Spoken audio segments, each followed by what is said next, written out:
The nonprofit MBA purpose is to provide new business insights and fresh creative ideas for executive directors and their teams that will help them improve their organization. Here is your host, Stephen Halasnik. Welcome, everyone. My name is Stephen Halasnik. Happy New Year, everybody. This is the first podcast of the Nonprofit MBA podcast for the new year. I think we're in our 7th season. We're in the top 1% of podcasts in our space, so in nonprofit space. I love our guests. I think our guests are amazing. And if you're trying to build your organization, I think just listen to this podcast. You don't have to go to all these conferences. Really, the guests we have are amazing. And as far as an introduction goes, I am, for those of you who don't know me, I am the co-founder of Financing Solutions. And for the last 13 years, Financing Solutions has been the leading provider, and we are the leading provider. It's not just a word that people throw around, of lines of credit for nonprofits in the United States. It's a great product that people love. It really helps. If you think you're unique and you have uneven cash flow, welcome to the nonprofit world. That's just the way it is. And that's what lines of credit help you with. It kind of evens out that cash flow. And if you're interested in learning more, please visit our website at nonprofitmbapodcast.com. Again, that's nonprofitmbapodcast.com. We have a sponsor this year, as we've had the last 2 years. Arrays Fast Fund Online is accounting software specifically made for small to medium-sized nonprofits. It's really great. I mean, it's so much better than QuickBooks, and it allows really you to handle all the different things that a small to medium nonprofit, from accounting to fundraising to payroll, in one single solutions. It's designed by a CPA who's been in that space for 40 years. And today, if you're interested in learning more about Arrays, go to their website, arrays.com, araize.com, arrays.com. And today, I'd like to welcome our guest, John Carroll from City Leadership. And today we're going to be talking about leading and managing a successful nonprofit. A nice start to this year, certainly. But as far as John goes, John Carroll is the executive director of City Leadership. And after several years of side consulting with nonprofits while serving as a past year at Fellowship Memphis, John launched his own to serve other nonprofit that helps service nonprofits, schools, churches, and government agencies. City Leadership exists to recruit, develop, and catalyze leaders for the city of Memphis. They proactively identify the challenges of other leaders in our city and help find the best solutions possible to more effectively and efficiently achieve their mission. John, welcome to today's Nonprofit MBA podcast. Hey, thanks for having me, Stephen. I'm really glad to be here. Yeah, so John's in Memphis, and he got 7 inches of snow, and he's freaking out. He's like, what's going on over here? Man, right? I know that a lot of you guys think 7 inches is just child's play, but for us, it kind of shuts down the city. So we've got no schools. I'm working from home, and we're running out of groceries. We're not prepared for this. We're not ready for this life, Stephen. Well, give it a day, it'll be gone. So don't worry. Well, actually, the cold snap's probably coming through there. So you're probably going to be stuck with it for a couple of days, right? Well, it's supposed to rain tomorrow, freezing rain. Yet the high yesterday was 3. So that's just a totally different world for Memphis, Tennessee. So. I get it. Well, welcome to the rest of the world. So cool. All right. Well, let's get on board here. Let's, before we even begin, let's talk about how big the City Leadership is, the organization that you're the executive director of. How many employees do you have working at City Leadership? Yeah, we've got 20 FTEs. We started in 2010, and originally just started. I wasn't even on staff. I just hired a couple of part-time people to help me do some work, really some contract labor stuff, and started hiring some full-time people. Kind of 2011, 2012, and this thing has just snowballed, and we've had a blast serving our community. And about $3 million in revenue a year. How come it's snowballed? Well, honestly, we hit a little niche in this space. I was a pastor, but actually, that's kind of my nonprofit kind of intro. But I'm really a businessman, and had several different companies that I was doing, and like most company leaders, I got asked to make a donation to a nonprofit, and I kind of was like, man, instead of making that donation, let me see if I can actually help you solve your problem and bring some business solutions to that. And so started City Leadership as a way to consult nonprofits with kind of for-profit business solutions, kind of the things that kind of come intuitively to us on the other side of the coin. And so, I mean, we just hit a niche of orgs that really needed to scale, especially in 2010. There was a big opportunity in marketing and branding nonprofits and communicating their needs, because a lot of them need to raise money, which you're obviously very much a part of, but they needed volunteers, they needed to recruit staff, and make impact and tell their story. And so there was a big opportunity there. And as we solved that problem, more opportunities rose to the occasion. And as we brought excellence to that, everybody started asking for our help. And it's just been an honor to serve our community in this way. So how does your organization raise money? Yeah, great question. So when it started, I was funding it myself, and we were working through some of that different kind of stuff. But what happened is that what we found was that there were large foundations funding dozens and dozens and dozens of nonprofits. And so we found ourselves as kind of looking at, hey, instead of a large foundation that maybe is giving away $10, $15 million a year across 50 different nonprofits, instead of funding everybody to have a web developer or a marketer or a videographer, what if you guys funded us? We put one videographer on staff and we provided those videos around for everybody. And so it became economies of scale. And so initially our granting was, hey, here's $250,000 a year, hire some, marketing staff. And then it was, hey, here's $250,000 a year. Why don't you hire some logistics or, operational staff that can help guide other kind of services. And then we created a data team. We created a coaching team. And so we've actually become kind of a federation of about 36 nonprofits. And we serve those nonprofits in a way that allows them to save hundreds of thousands of dollars each per year by concentrating the staff, because they don't need those full-time staff. They just need excellent services kind of on demand. Right. So you're an outsourced organization that provides a variety of different services. Yeah. And if you don't have them on staff, the organizations to go to get it done. Yep. So the large granting institutions would come to us and provide, they would provide dollars to us to share our services for free to organizations that they were already funding. And it created an incredible, return on their investment and saved them a lot of money, and honestly saved the nonprofits a lot of focus and management of staff that they didn't normally know how to lead or be able to direct. And allowed us to be able to up the quality of the talent that was actually serving in that space. And so that became apparent. And that was really for the first 10 years.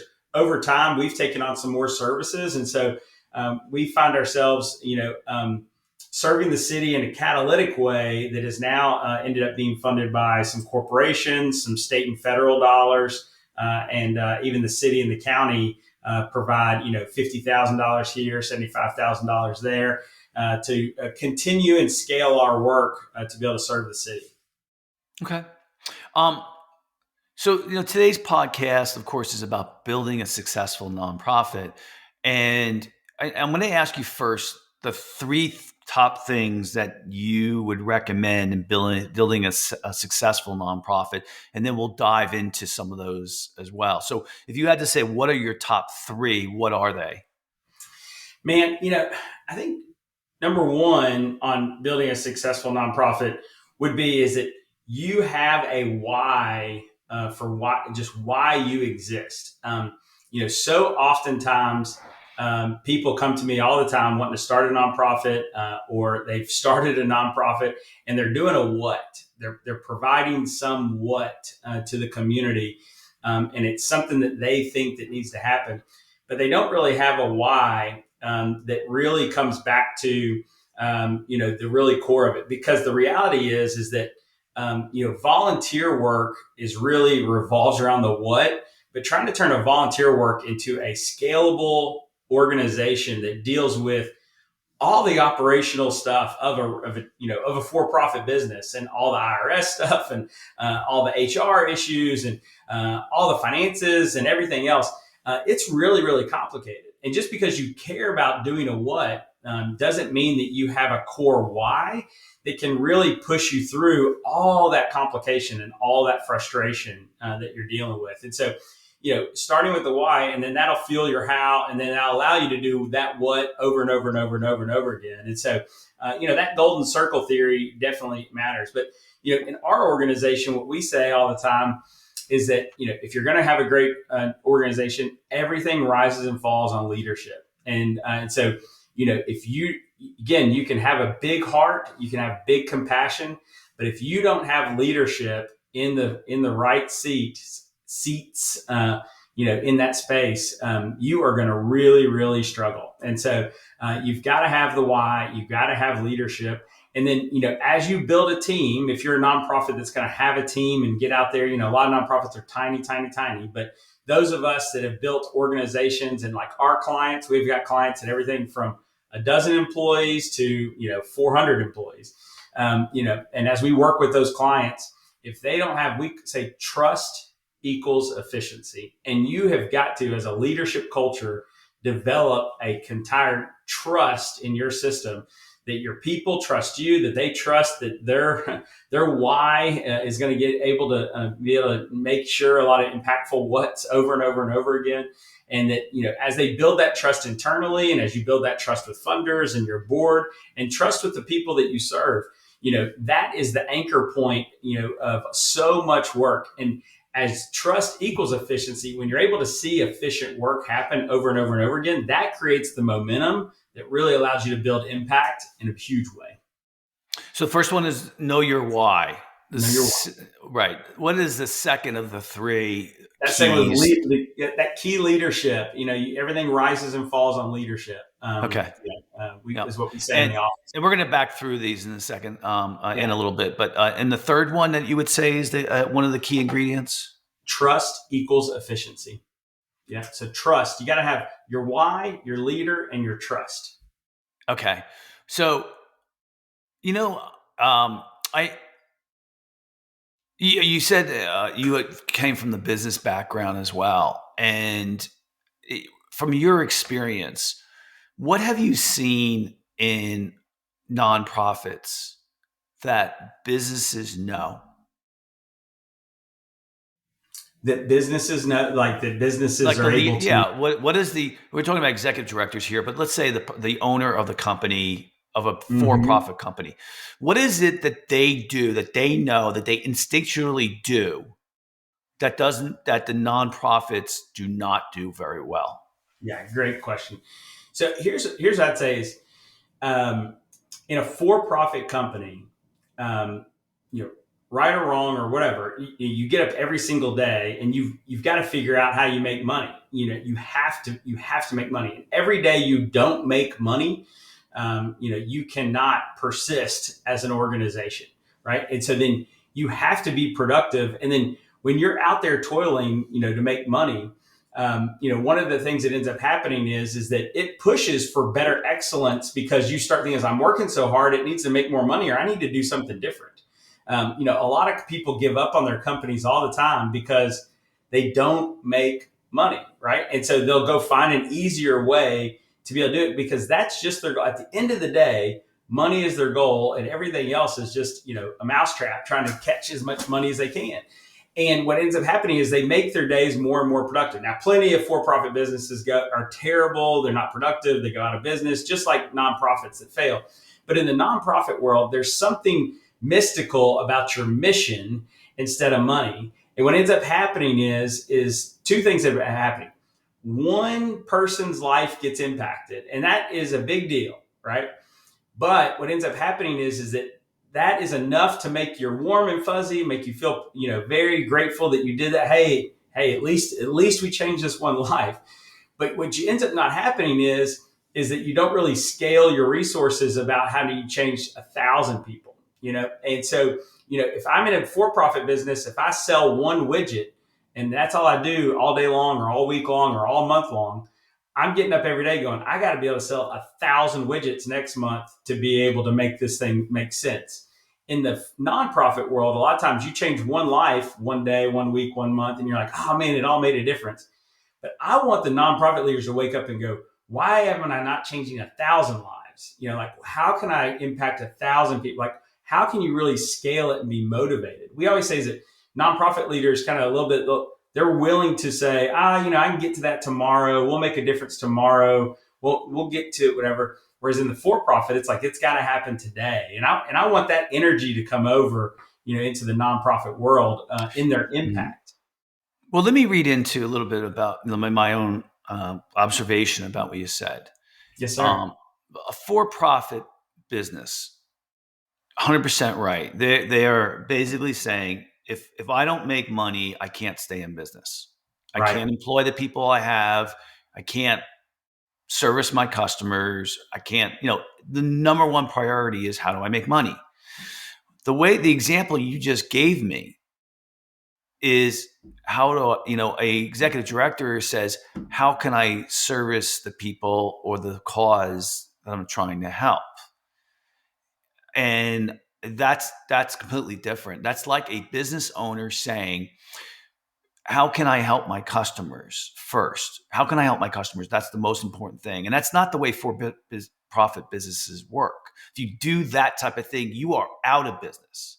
Suppose your customers require you. They say, "Oh, I want you to sell your product at $10, and the product costs you $12 to make." You're going to be out of business, right? So, in my opinion, if you want to make the biggest impact in your organization as an executive director, if your organization wants to make the biggest impact in your cause or or the people you serve, you got to fundraise. You got to figure out how to pay for it. You got to get grants. You got to fundraise. You got to have donations. That has got to be your priority every single day. And now there's a lot that goes inside of that, knowing your why, knowing your what, knowing how you serve people. You got to know that those are like, it's like, that's the nuts and bolts of running an organization. But honestly, if you're not thinking about raising money on a consistent basis, that's really what an executive director is responsible for. Now you can delegate some of that sometimes if you have a fundraising, but you got to be on top of that stuff. Would you agree with that? Yeah, you have to be on top of it. And honestly, Stephen, one of the things that we see in the marketplace is that executive directors who aren't on top of it, those orgs don't last very long. Now, there are some unique examples out there where some organizations have significant funding. They have very secure long-term funding. They're not living month to month, and honestly, when your top leadership is able to focus on your mission instead of money, we see those organizations actually able to make a greater impact. And so kind of to what you're saying is not only do you need to be able to focus on money, but you need to focus on really secure, trying to build it as much as you can. When it becomes this thing where you're running around scattered around it and you don't have a discipline around it, your mission loses a ton of focus. And so, in the business world, all the time, you hear it all the time, return on investment. What's my return on investment? And obviously, if investors going into your company, they want to know what they're going to get back. But even if you're running a for-profit business, you should think about my own life, my own time. What's the return on my investment into the for-profit industry? When we're in the nonprofit world, we call it, what's your return on generosity? What kind of return can I offer back to you as a return on your generosity? And what I want to see from a business side with nonprofits is I can be able to accept donations and then be able to tell you back, hey, because you donated that $1,000, $10,000, $100,000, $1 million, this is the return on your generosity. This is how your generosity goes further, makes a bigger impact, by donating here to these spaces. And those are business principles, business skills. And you got to have the data that shows your efficiency in doing that. And when you have a high ROG, you're going to attract more funding. Yeah, fair enough. I think the other part about it is and most is you, in a for-profit world, they're looking how to build systems, Mm-hmm. and the most important system that a business owner or the president of company needs to have is how do we generate customers Mm-hmm. and that are profitable for us? What is our lead generation system? What is our marketing system? And you mentioned really successful organizations that are in a nonprofit don't have to worry about that.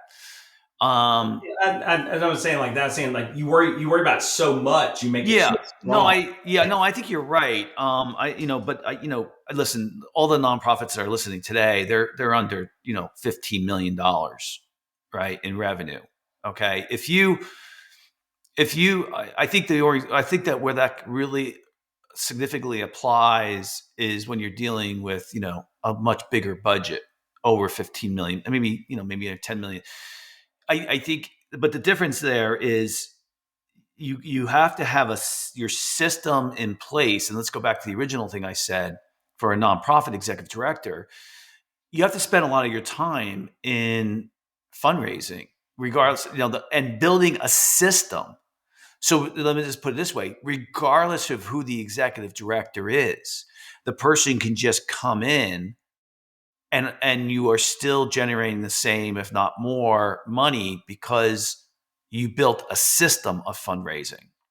Right, So, and it's not you, the executive director, going up and going to 90% of the people who donated and schmoozing them, right, right. right? That's not the way it works. Do you have a are you applying for grants? Are you having a fundraising campaigns? Do you have um, a fee for service of something that you provide? Maybe sponsorship opportunities for corporations to help with their branding. Do you have some type of way for some of the services that you provide to be paid for? Mm. Rather it be through state funding or federal funding, or even co-funding with the people who are using your services. Just like Mhm. like medical insurance, and make you pay $35 deductible. Whatever. Depends on Yeah, your yeah, space, right? yeah. Do you have that whole system in place? And it because I think we all saw during COVID. We're lucky that people you know stepped up and realized that nonprofits needed the help. But it's interesting now that we're a couple of years outside of COVID, at least those first years, is as most of the people might know, uh, uh, uh, donations have gone back to the level that was pre-COVID. Yeah, we're seeing them even lower. Yeah. You're probably studying this even more than I am, but what we're seeing is about 65% of nonprofit funding comes from individual donations, and that is the area that's dropped the most. Mm-hmm.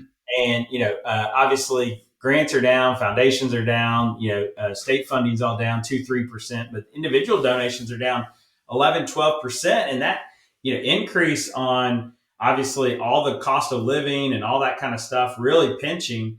And that's the stuff that I think your product is really interesting, is because so many people counting on those individuals to come through towards the end of the year. Whether it's if you're trying to make your ends meet and you've got 10, 30, 80 people who are writing that 3, 5, 10, 12, $15,000 check at the end of the year for your nonprofit.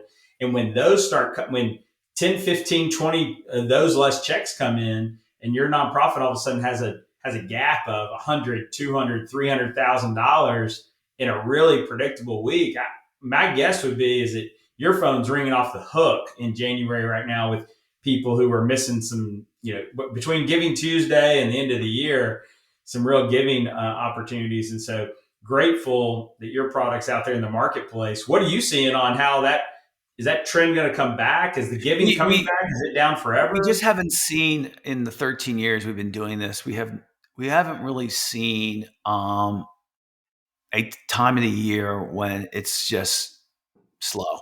It's, it seems to be almost on a consistent basis that people need a line of credit. So Hmm. it doesn't, I would say, maybe it slows down in the last 2 weeks of the year because people of the holidays, Yeah. but, but it's always pretty consistent. And, and also the time the time to get set up a line of credit is when you don't need it.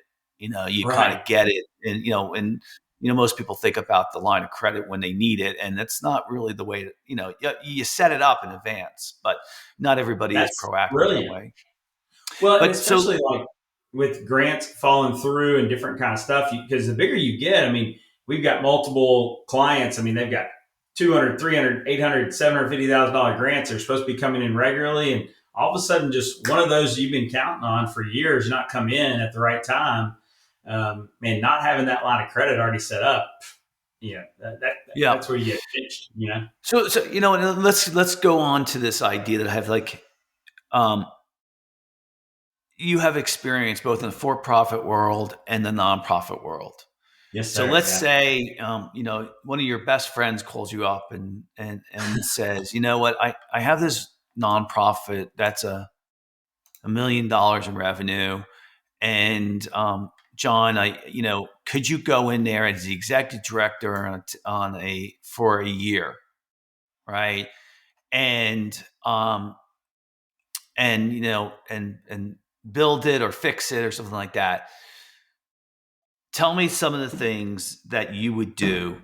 You don't need to know about the organization. Tell me some of the things that you would just immediately start doing.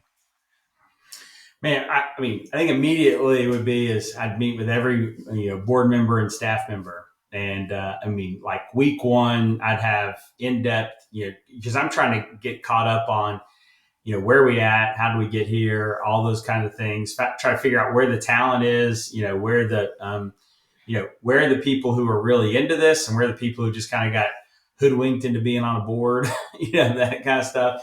Where is that leverage?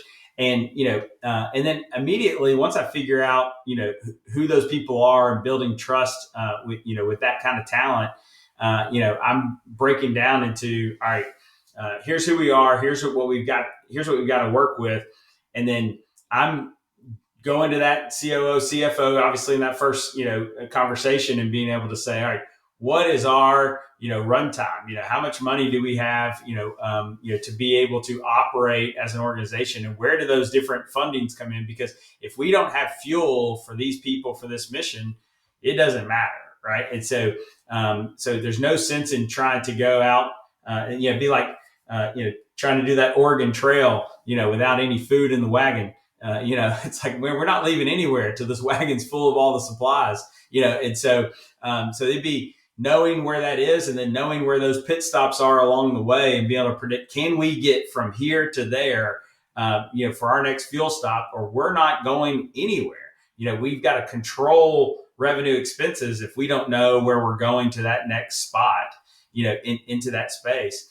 And then from there, once I look at those kind of things, then it would be marketing around what we always say in the for-profit space. I say the same thing in the nonprofit. What's our unfair advantage in the marketplace that we can exploit to be the most productive on our mission and to receive the most fuel for our mission? And so what is it about our organization that is uniquely situated and be able to angle? And then so I make sure that we all understand that story and all of our operations around maximizing that one aspect. And then I make sure that everyone who funds our stuff and everyone that works with our org understands why they pick us, to either for their generosity or for the receiving of their needs to be met through that process. And then we start moving forward, and we try to get from here to that next fueling stop, and continue making that progress along the way.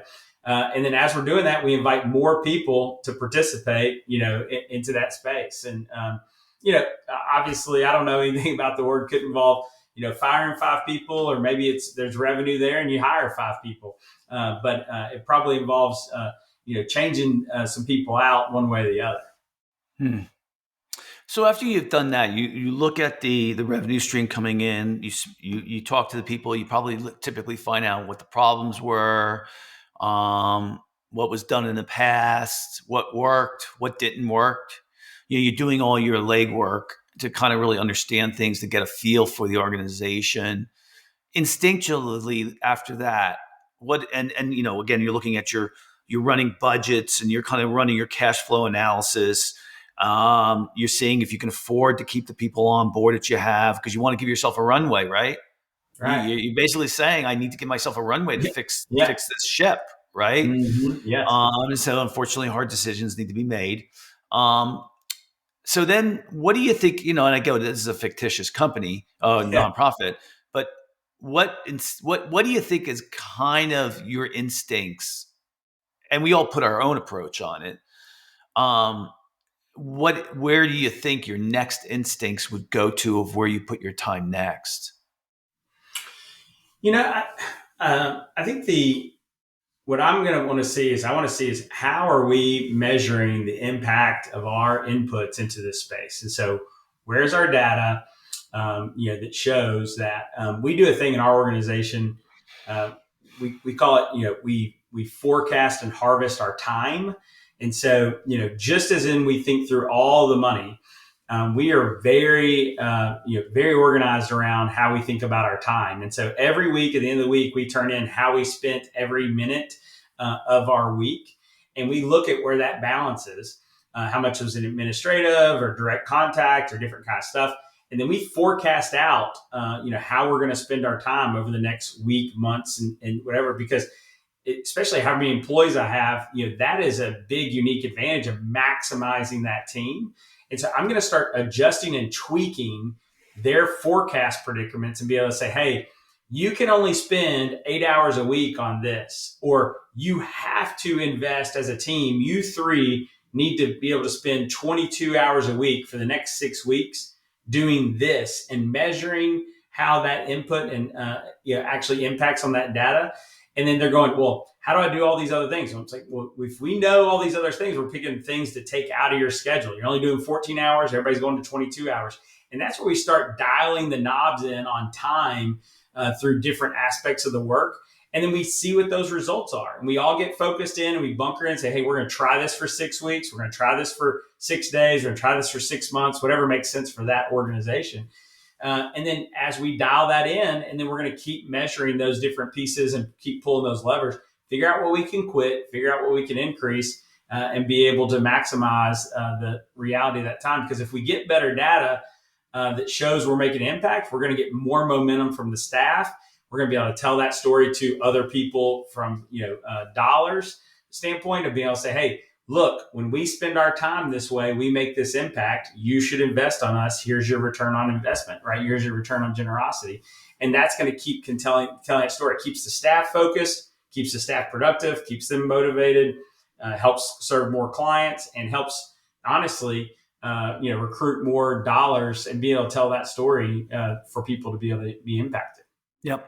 So the three things that we talked about, if you went in to run that organization, number one was get a lay of the land, speak to all the different people, the constituents, the board members, the employees, even the people that you're serving, get an idea, donors, all of what's going on there, get an introduction into the company. And then after that, you said, okay, let's look at the budget. Let's look at where the revenue streams are coming in from. Do we have any ones that potentially might not happen? Look at the budget, put together a budget, decide where you're going to go from that. If you need to cut back in certain areas, if you need to put emphasis on shoring up some of the funding. And the third one was, build a case for how we measure our success. That way we can use it when we go to donors, or we can go back to existing donors and let them know how their money is being spent and what it's doing. It helps you raise money for future other things such as grants and those other things. So those are the three areas that we all talked about. Fair? Yeah, for sure. Just time matters. Time is something that we have a ton of control over, just like money. And so, how we spend our time, how we spend our money, those are the things we use to fuel this mission. Yeah, and we got to wrap it up, unfortunately, Yes, the podcast. But I think the things that I've learned, I've built 7 companies, all right, over 30 Awesome. years. And so the thing that I've learned is you pick one of these things that we've talked about. Hopefully, you pick the one you think you need to do best. And, the ones that John all mentioned were great ones. And really, really focus on that. Don't go trying to do 6, 7, or 8 things. Focus on one thing. And, usually what you want to do is you focus on that one thing that's going to have the biggest impact for your organization. So, we mentioned a couple things today, so that maybe gives everybody here some ideas. So it was a great podcast today. I'd like to thank so very much John Carroll from City Leadership for coming on today's podcast. And if you like today's podcast, please feel free to share it with a friend, and also subscribe to your favorite podcasting app. And also, if you liked today's podcast or any of the other ones, please give us a 5-star review. It really helps us get the word out. And if you're looking for a line of credit for your nonprofit, you can also visit our website at nonprofitmbapodcast.com. John, if anyone wants to get in touch with you, how would they go about doing that? Man, you can email me directly. I'm just John, John, at cityleadership.org. You can find me on there. You can find me on socials. I'm on every social at John Carroll 77, the year I was born. John Carroll 77, 2 R's, 2 L's. I'm on every single social. And then you can go to cityleadership.org. You can check out our website and check out all our platforms and all of our clients. Obviously, encouragement to everyone out there, make an impact on their mission. Go get it. You want a better tomorrow? Kick today's butt. John, thanks for coming on today. Thanks for having me, Stephen. So it's a start of a new year. I end every podcast really, really similarly. And that is just, I know as the executive directors out there and anybody else who's listening, board directors and stuff like that, that you're trying to really make a huge impact in this world. And both John and I thank you for that. I just want to remind you that you are no good to your cause. You're no good to your employees, your staff, and yourself if you don't think of yourself first. And you need to what I mean by that is you need to take care of yourself first.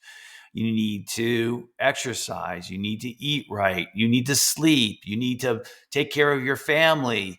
You need to have a social life.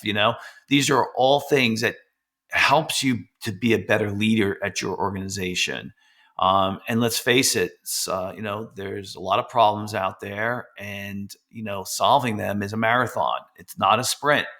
And you got to harness that energy that you have. And one of the best ways of doing that is taking care of yourself instead of working those killer hours or, really getting stressed out over everything. So just keep that in mind. In the new year, maybe the first thing on your list is, as soon as you get up every morning, what can I do today that really helps me? And that'll help you become a better leader. Other than that, I want to thank everybody for listening. And it was a great podcast. And John was fantastic. And have a great new year, everybody.